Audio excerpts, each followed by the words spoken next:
ọkàn mi ń sọ kúlúkúlú bíi pé kí n ké, àyà mi là gàràgà bí kí n dọ̀rọ̀ lẹ̀. Mo tún rántí wípé ìkánjú ò ṣeé jẹjẹ ilé egun, ìkánjú ò mégbò jiná, omi gbígbóná ojoojúmọ́ lẹbọ.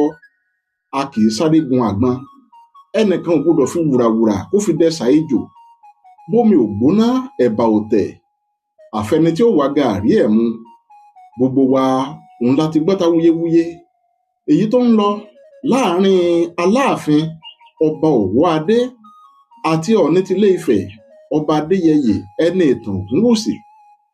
Ẹ jẹ́ kí n kọ́kọ́ kí gbogbo ẹni tó ti dá sọ̀rọ̀ yìí látẹ̀yìnwá, àní gbogbo ẹni tó fẹ́ kájèkúrò ọ̀rọ̀ yìí kó tán, ẹ kú àtúntò. Gbogbo ẹni tó fẹ́ fọ́gbà yánga, ẹ kú ìmọ̀ atara ẹni nìkan. Bí àlọ́ bá lọ, àbọ̀ ń bọ̀ dandan ni o. Kò sóhun tá a ṣe lónìí tí ò ní dìtàn. Irú ìtàn wo òun nìwọ òun ló fẹ́ gbélé ayé kọ ní tiẹ̀ o.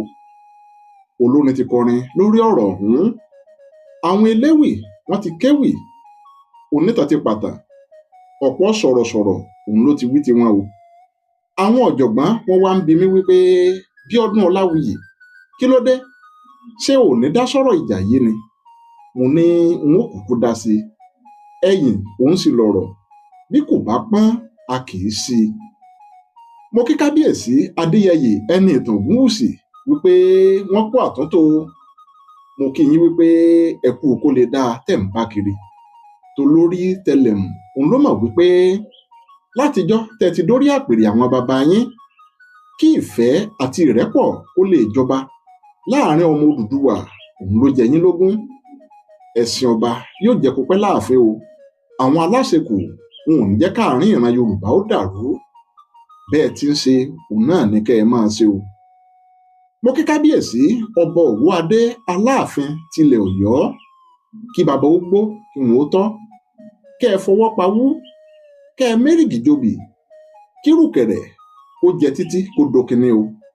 Inú mi dùn wípé ọ̀dọ́ òun lẹ̀yin ọba méjèèjì tí Olódùmarè tó dé ládé. Olódùmarè ó sì tò yín sípò àgbàlagbà náà nu. Ẹ̀yin àgbà òun lẹ sọ wípé bọ́mọdé ò bá tàn yóò bá àrọ́bá.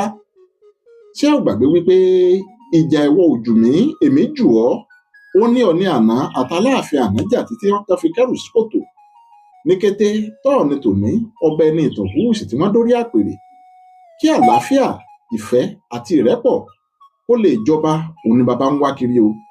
Ní kété tí oṣù tuntun tó lé ní ìlú Ọ̀yọ́, ọba Ẹniìtàn Ògúnwùsì Ọ̀jájá apọ̀tẹ̀mọ́